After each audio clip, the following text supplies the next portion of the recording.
I am so excited to actually be here. Welcome back, welcome back, welcome back. And I tell myself, welcome back. I am so excited to be back on the prayer porch. It has been so long and so many things going on. I've come out today this is kind of a test run to test my equipment, but to tell you I'm back, kind of like Arnold Schwarzenegger, I'm back because here I am. And I truly want to just tell you how much I've missed you and how much I've appreciated everybody messaging in and saying, are you okay? Are you all okay? There are so many spiritual lessons that God has taught me through this time. And I am so grateful for those spiritual lessons. But most of all, I'm very most of all grateful for spiritual lessons. But I am also thankful and grateful for you all. Your encouraging words, you're encouraging me to stay with it. Stick with it, Lori, stick with it. Come on, we're going to get this back on. I was so frustrated at times, and yet God never gives up. If he's proven anything through this, he has shown me over and over and over and over again how exactly what I was wrestling with and struggling with spiritually at that time, he was like, here's a message for you. I would turn on in my devotions, I would tweak, and always, like always, he was right on the mark. There was one that I was listening to. Rabbi Landry's daughter does a YouTube, and I was listening to her on the way to school, and she shared the story of the woman who had the issue of bleeding, and she reaches out and touches the hem of Jesus's garment, and Jesus says, well, who touched me? Who touched me? I felt it leave me. And she just looks up and is like, it was me.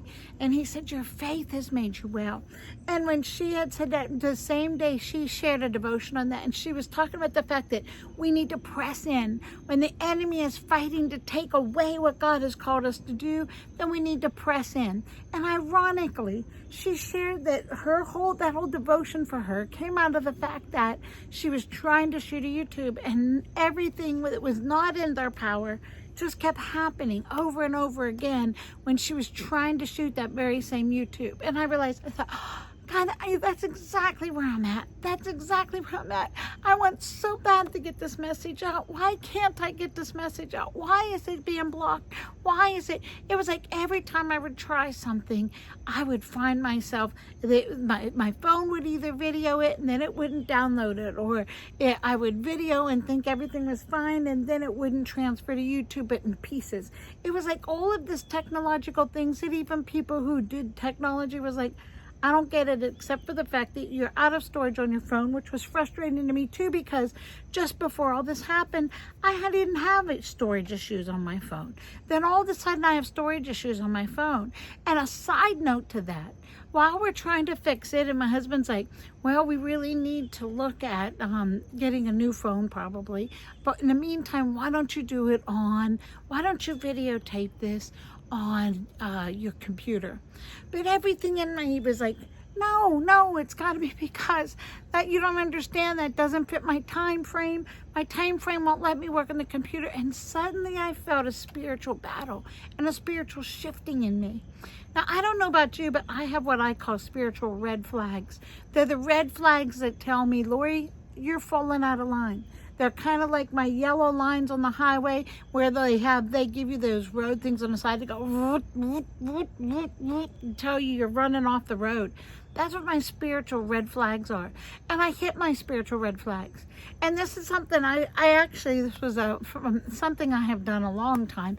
We did it whenever I licensed as a therapist, and when we were in our classes for that, they had us to make what would they call your bubble list. And it said, when things are building up in you, what are those things? I want you to watch for those cues so that you know when you are starting to burn out or you are starting to deal with things. Well, I did that, but I also did it for me spiritually.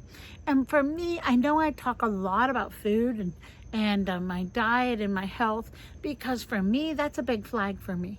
That's on my spiritual red flag list. And when I saw myself go to the grocery, I don't eat a lot of junk food. I may eat a little bit here, a little bit there, but I am not a big junk food person. But on my spiritual red flags, when I sit down and I sit down at night to supper and I say, I'm not hungry. And I think, what did I eat today? And I realize, oh my goodness, I've had a little Debbie cake. I have had this. I start naming all these snacks. And I'm thinking, whoa, whoa, whoa, whoa. And the big flag for me was 2 weeks ago, I went to the grocery store and our grocery list was short that week. And so I'm sitting here and I'm thinking, oh, look, I went by and Hostess had a special 2 for $6. So I thought, well, I'll get 2 Hosty cakes because my kids like those, you know. And then I went down and Little Debbie was 2 for $5. So I threw 2 Little Debbie things in and I thought, oh, I'll put these in my classroom so that when teachers come in, they have something to snack on. And then I went by the nabs and the nabs were on sale. So I threw the nabs in. What I went for was like, I think it was like creamer that should have cost me maybe, you know, like $3, $4. But I ended up round on a bill. When they rang up at the cash register, I was like, $56, $56. And I looked in my cart and it was creamer and snack food. I went back to the car. When I drove to school, I just started weeping. I said, God, I don't want to fall short, but I realize my devotions are not where they need to be. I realize that you keep telling me to persevere and push in and push in and push in, and I keep pushing against because it's not how I want it to be. I want my prayer porch to be just right. Ah, he said, you want what? I said, I want my prayer. Oh, Lord, I'm so sorry. It's not my prayer porch. It's your prayer porch. It's your prayer porch. These are your people that you asked me to share my journey with you so that you could encourage them in their journey. Oh, Father, I'm so sorry. I am so very sorry. Then we start talking, and it was interesting because right before all this happened, if you'll remember and you look back a couple prayer porches back, when right before everything started to crash, I started telling you, Rabbi did a thing that said, as we enter into this season, this Jewish holiday, this is the time when you're going to be tried. And you're going to be tried and you're going to be sifted, and the enemy's going to try to distract you from where you're at. And if you remember right, I told you right when we were listening to Rabbi, our refrigerator went out, our freezer went out. We had just had to repair our garbage disposal and it went out. And then there was, we had our lawnmower went out all at the same time. And then to boot that, our air conditioning went out. I didn't even add that because it went out, but I lost my YouTube and my phone. So here we were.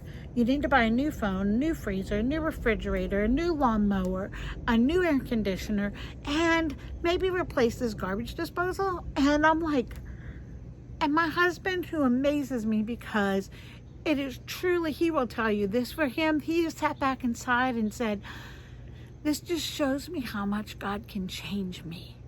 Because if this had happened even 6 years ago, he would have been in a angry, I can't believe this. But instead, I was the one saying, what else is going to go wrong? I don't get this. And he's the one saying, wait a minute. God didn't bring us this far to leave us. He's provided for us. There's many more people going through a lot worse than we are because we lost a couple luxuries, but we haven't lost them yet. We haven't given it to God. He was so even keel with it that he pulled me back on the road. And I said, God's got this. God's got this because Rabbi told us this was going to happen. And we're prepared for that, but we're giving it back to God. We're taking Goliath down. And God did it. It's amazing. We didn't think the freezer was under warranty, and it was. And they were able to fix it. The refrigerator, he came in and said, oh, you don't have to replace the whole thing. He said, you're really fortunate, though, because the part that went out probably would have caught your house on fire. He said, this was actually a blessing in disguise. And it was just like, $200 to fix it. So instead of a whole new refrigerator, we only had to pay a little bit for that. Then the freezer, under warranty, it was ordered, it got fixed. The lawnmower, we actually have been debating, do we get someone to mow our lawn because it's taking time away from what God's calling us to do? And we're like, no, we just, I don't know that we can afford that right now, or that's not afford, but that's not, is that really where we want to dump our money? And when it was like, the offer we got was, this is cheaper than getting a new lawnmower. And he does an excellent job. It's the time of year where everything needs done to the yard. And it looks great. Goodness, our yard looks better than it ever has. And God provided. God provided for that. The garbage disposal, Brian called and said, do this. And he said, just click this. And Brian went out and hit one button. The garbage disposal started working. And then comes my phone. All of that was with us as a family, and it was like Satan said, well, I can't get your husband, but I can get you. Because you are fed on that prayer porch.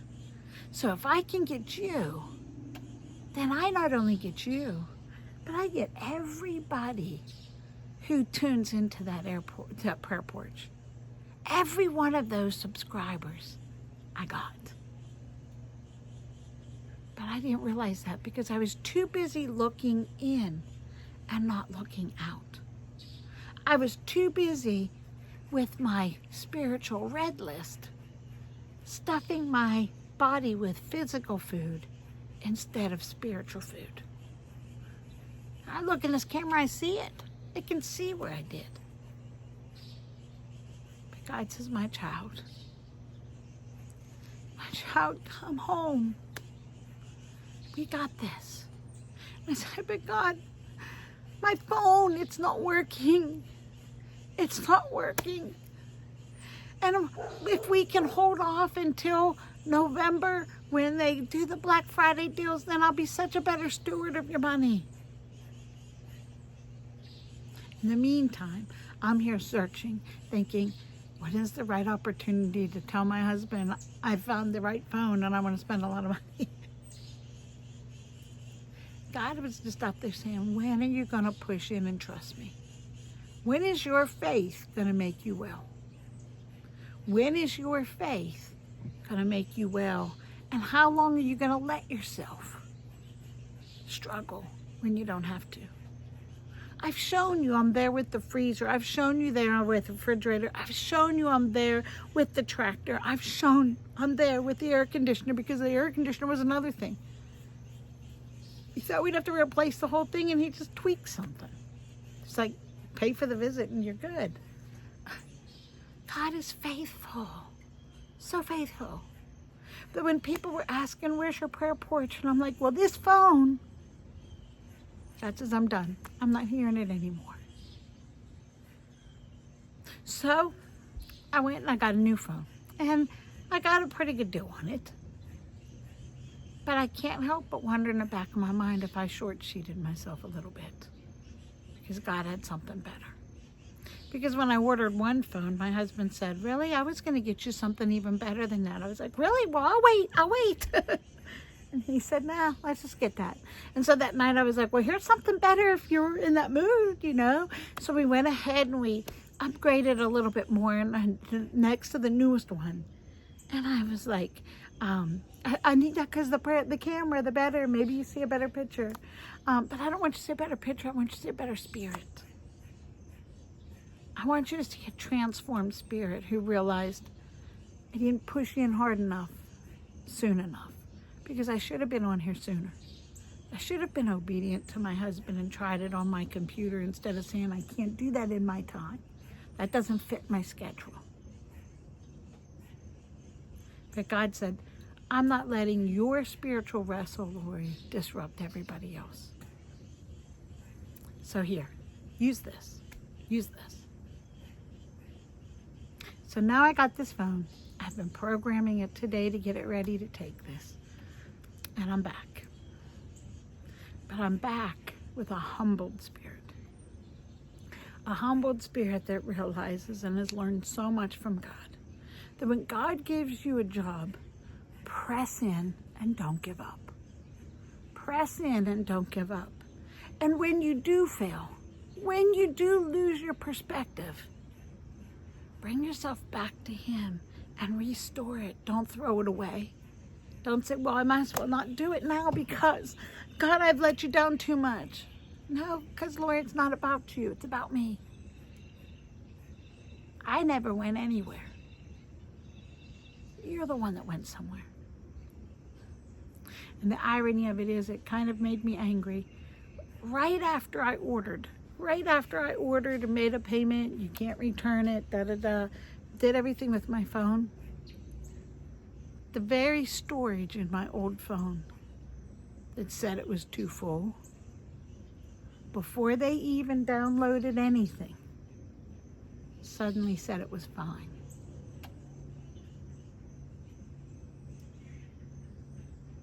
I didn't press into the crowd. I didn't grab the garment.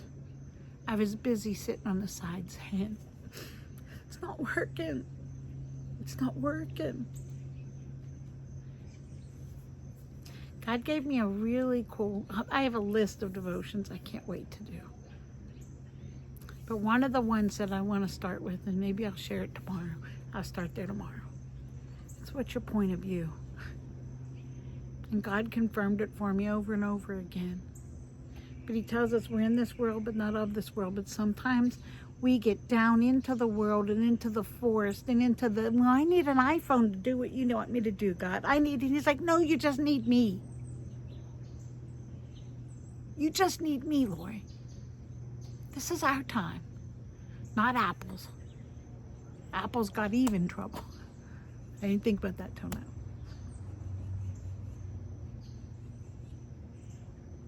So here I am. I'm in my rubbies because I've just been working around the house trying to figure out this new phone.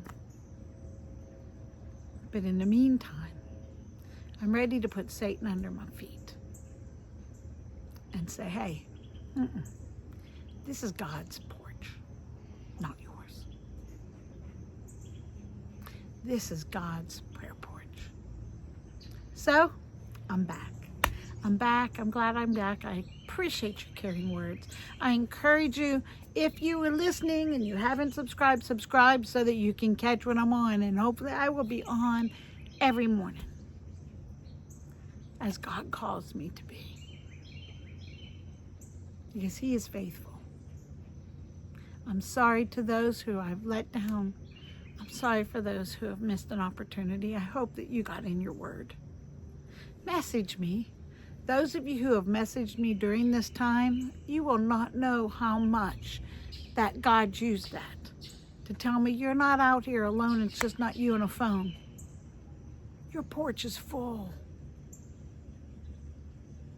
They're as hungry for me as you are. So come and feast together. Come and feast. It's good to be back. It's wonderful to be back. Let me know where you're listening from. Let me know you're back and you know I'm back. That'll make me feel good. But most of all, tell me what God's been doing in your life over the last couple weeks. Hey, I'll see you tomorrow on the prayer porch.